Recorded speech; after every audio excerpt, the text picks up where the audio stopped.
Chapter 70 to 71. Utilizing his last command seals, Shirou conjured a colossal sword by means of projection, an act that demanded an enormous amount of magical energy. Propelled by a surge of magical force, Shirou took to the air and rocketed toward the remnants of Spartacus.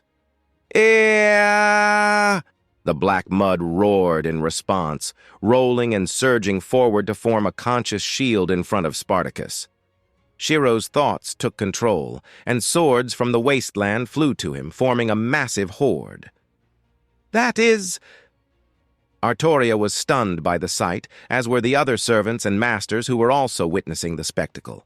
The kingdom of swords, composed of holy swords, cursed swords, and countless famous swords, was a breathtaking sight to behold as it rampaged toward the black mud shield. Boom! The sound echoed like a thunderclap, and the earth shook. Ah! Shirou's battle cry echoed as he struck with the giant sword, the kingdom of swords following closely behind. The black mud shield shattered like glass under the relentless onslaught of the horde of swords, and Shirou's strike landed with devastating force into the remains of Spartacus. Boom! Suddenly, some memories flooded Shirou's mind. "Fear not, weak ones, for I have arrived. Allow me to pave the way to your freedom. You'll be my sword and shield, and I'll be your eyes and mind. Together, we'll invincible. We're partners in adversity, and this great sword represents our bond. I am no longer just a single person."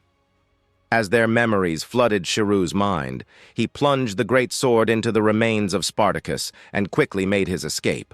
"Broken phantasm!" With his back turned and his face obscured, Shirou whispered and released a surge of magical energy. Boom, boom, boom, boom, boom! As the broken phantasm was unleashed, a roar like that of a wounded beast filled the air, and a massive explosion erupted from the impact. The sound of the blast echoed across the surrounding landscape, shaking the very ground beneath their feet. Shirou didn't look back, his face hidden in the clouds as he walked forward in silence. As the flames from the explosion danced in the air, their light casting a warm glow upon the world around him, Shirou's youthful cheeks were stained with tears. "Goodbye, Spartacus. Goodbye, weak ones." The massive explosion at the sword graveyard was causing great erosion, draining Shirou's magical energy until he could bear it no longer. "Kacha, kacha, kacha!" Unlimited blade works was beginning to fade away. And then, bang! A bullet shot toward Shirou's head, tipped with a sharp point. Shirou had suspected that once Spartacus was taken care of, Kiritsugu's assassination would follow. However, Artoria swung her sword with a loud clang, slicing the bullet in two. Her solemn face was etched with determination as she cried out, "Kiritsugu, that's enough! Stop it! He's just a child! I won't let you harm him!" There was no response, not even an echo. In response to her, another bullet was aimed at Shirou. Suddenly, "Killcaster! Seize that vessel!" The command seals unleashed their full power, causing DaoistOneTouch to lose control of his movements as he points his two spears directly at Shirou. The battle has ended, and the masters, either skeptical of Shirou's words or coveting his physical form, begin to manipulate and attack him. "King of Knights, stop me! I can't control my body!" DaoistOneTouch tried to resist, but his body moved toward Shirou without his consent. How absurd! Iskandar scowled, ready to step in and intervene, but then, roar, roar, roar! The deafening roar filled the air as Spartacus, whose Saint Graph was already shattered, was on the verge of disappearing like a spirit. But the weak were being bullied. The weak were being oppressed. Spartacus's powerful willpower allowed his body, already on the brink of complete destruction, to solidify once again with the help of the black mud power that had not yet been completely dissipated. The broad greatsword gleamed like moonlight, and with a loud clang, it swept away all the servants surrounding Shirou. And then, the massive body slowly faded away, its spirit scattered like snowflakes on Shirou's tear-stained face. "Poor thing. You'll have to continue the rest of your journey on your own." The end of the hero. It vanished completely, like a dream. "Ah! Ah!" Tears streamed down Shirou's face as he jumped into the river. "What a hero! What a noble hero!" Iskandar muttered, gazing at the spot where Spartacus had disappeared. "That's good. He's gone." Artoria breathed a sigh of relief upon seeing Shirou's escape. "I can't point my spears at an innocent child. That would go against my honor," Diarmuid said, trembling within. Across the river, Shirou clambered up, gasping for air and clutching a straw in his hand. He panted heavily, trying to catch his breath. But deep inside, why did he feel like he couldn't breathe? Squatting on the riverbank, he looked at his pitiful reflection in the water. On this quiet and lonely night, Shirou was once again alone, just as he was 6 days ago during the brutal war. But this fact didn't break his spirit. Instead, it reminded him of the bravery of his hero, whose tall, confident form and relaxed smile were forever etched into his heart and soul. Tears rolled down Shirou's face, mixed with the water from the river, making a soft, dripping sound as they fell to the ground. He stifled a shout, overwhelmed by emotion. "Bam! Bam! Bam!" The hands continued to pound the ground in a furious rhythm. "Weakling! Weakling! Why do I have to be weak? Why do I have to suffer from oppression? Why can't I do anything? I have to survive. I must survive. I have to become stronger, stronger than anyone else. Strong enough to end the bullying and the oppression. Strong enough to bring freedom to the weak." With a fierce determination in his heart, Shirou stood up, his tears scattering in the wind. The old self-pitying arrogance that had once held him captive was gone, replaced by a newfound sense of purpose and resolve. He gazed across the river, a faint trace of tears still visible on his face. Goodbye, Spartacus. Goodbye, my old self. No longer would he be lost or deceive himself. The barriers that once imprisoned his heart were broken by the towering and mighty hero, revealing a path to freedom that now stretched out before him. He would never forget the figure of his hero, and he would walk this path with a heart full of courage, guided by the light of his hero. This way, he would never be lost or confused ever again. Shirou turned around, his youthful face now illuminated by a flame visible in his shimmering eyes. This was the flame of awakening. The fire ignited by the hero burned brightly. Heroic mortal see. Shirou noticed a change within himself. He felt as though the power of the Saint Graph had merged with his beliefs, drawing upon an unseen vortex to form the power of his own destiny. He checked his status panel and realized that the Grail War was the source of this transformation. Innate skill. Wisdom of mortals. We are not the chosen ones, but we are the masters of our own fate. Praise those who are good to us, and destroy those who are against us. Heroic mortal see. No shame before bravery, then become a true hero. Open mountains and fill seas. We are all the nameless ones. Shirou saw that his wisdom of mortal had increased from D to D+, but he didn't notice much of a difference in its effect. However, the new heroic mortal C effect was quite rare. It had appeared alongside several other abilities, granting Shirou newfound power. Honor of Suffering C. Unyielding Will C. Triumphant Return of the Sword. C. So that's it? Is it a skill that replicates innate skills? However, it seems that the replicated skills will decrease by 1 level compared to the heroic mortal. Shirou had come to understand the value of his newfound skill. Although the origin of these skills remained a mystery to him, it no longer mattered. What was important was that he had awakened. As Shirou gazed at his reflection in the lake, he realized that he was no longer the same person. He saw his eyes, which used to be ordinary, now contain a flickering flame that burned brightly within him. The awakening flame was intense and dazzling, and he couldn't take his eyes off it. Suddenly, a purple shadow appeared before him with a whoosh, startling him. "Shirou," he said, surprised to see his mentor.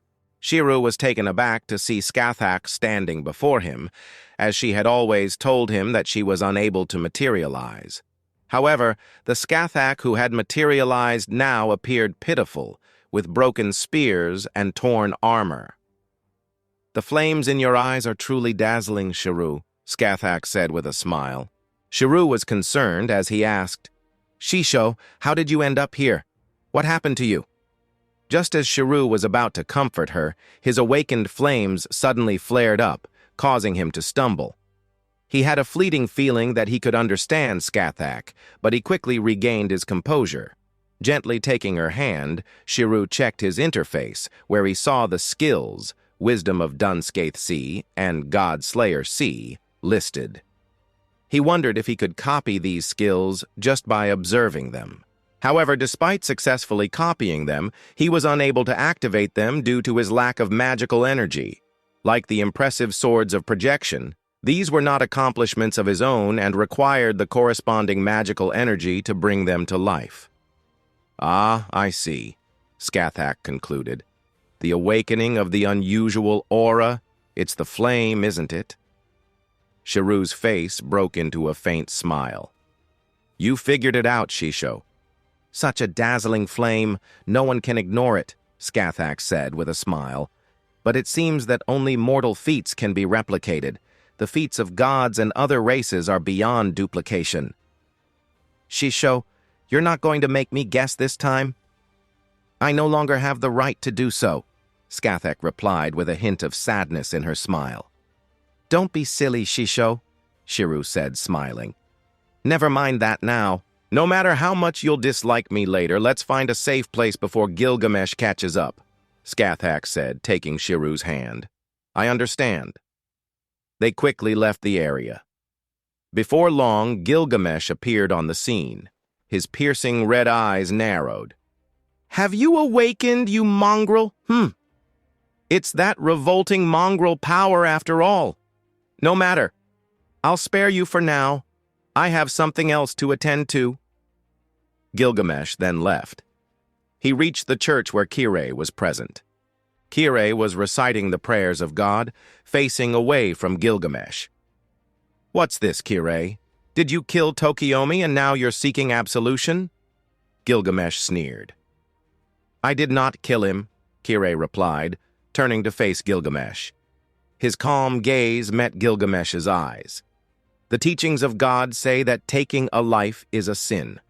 So I only cut off his hand, allowing him to live." "I assume the magic crest of that mongrel has been destroyed?" Gilgamesh asked, with a composed expression. This prompted Kirei to burst into laughter. He laughed loudly, almost uncontrollably. "Yes, indeed. The Tosaka family's magic crest was destroyed, so how could I let him die?" Kirei laughed. Gilgamesh studied Kirei with a critical eye and then sneered. "Ugly expression for a mongrel. What about those mongrels, the assassins?" "They are keeping watch all around," Kirei replied. "Use your command seals to gather them together," Gilgamesh ordered. "Why?" Kirei asked, confused. "I will grant them their wish," Gilgamesh said, his smile turning wicked. Kirei continued to look at him in confusion. Assassin, Hassan of the 100, was one of the legendary 19 Persian old men of the mountain and a possible candidate to lead the assassination cult. He was known for his diverse skills, vast knowledge, and unpredictable abilities, and was honored with the revered title of 100 Faces. In modern times, he would be diagnosed with multiple personality disorders, and this was also the source of his noble phantasm, delusional illusion. Therefore, Hassan decided to follow his desire to be summoned by the Holy Grail and merge his multiple personalities into one, even though it meant eliminating the source of his noble phantasm, delusional illusion. Gilgamesh's offer to help Hassan fulfill his wish was puzzling to Shirou. How could Gilgamesh offer to help someone like Hassan, who he had called a mongrel, especially when the Holy Grail had not yet appeared and the wishing machine was still unseen? Moreover, why would Gilgamesh help someone for no reason, given his character? Despite his confusion, Shirou followed Gilgamesh's lead and used his command seals to gather the assassins. When the assassins arrived, they were cautious around Gilgamesh, knowing that he was the one who had cut off Tokiomi's arm. Even Shirou was also left wondering why Gilgamesh had no intention of attacking him. Gilgamesh looked at the assassins with irony and said with a loud laugh, "Feel honored. This king will grant your wish to fulfill your own tragic desire. Ha ha ha ha ha ha ha." He then clapped his hands fiercely, summoning the black mud. As the assassins stood above the mud of evil, their feet began to float as if a deep abyss was opening beneath them, ready to devour them. "Ah! Ah!" A pitiful scream echoed through the air. The power of the mud was causing the assassins to merge together. "It hurts! It hurts so much!" one of them cried out. "Don't make us one! Don't do this to us!" begged another. But Gilgamesh laughed heartily, his red eyes relishing in their suffering. "That's not possible. The reward of this king is not something you can refuse. Ha ha ha ha ha ha ha." Shirou muttered in awe. "Beautiful. It's truly breathtaking. What? What is this?" Shirou was so engrossed in the sight of the black mud devouring the assassins that he failed to notice the book he was holding slip from his fingers. He stepped forward, heedless of the book of God he was stepping on, his shoes now caked in mud. As the black mud slowly dissipated, the 100 bodies of the assassins merged into one. It was not a union of spirits, but a physical, forced integration. The resulting figure was a horrifying sight. 110 heads merged into one body, 27 of them tangled together in a mass of necks. The assassins had finally achieved their wish of merging into one, but at what cost? Was this a triumph or a tragedy? No one could say, not even Hassan of the 100 Faces. But Shirou felt joy, physical and mental joy. The joy of witnessing someone's desire both fulfilled and destroyed was a thrill to him, just like the thrill he felt when he destroyed Tokiomi Tosaka with his own hands. "Shirou, go capture a mongrel for me," Gilgamesh commanded. "A mongrel?" Shirou repeated. "I want the Grail to come into being through a birth," Gilgamesh explained. "Very well," Shirou said with a laugh. "I'll do anything to see that beautiful thing again. And the Matu family has a particularly appealing choice: immortality. That old man will surely love it." And with that, Shirou left with the united body of 100 assassins in tow.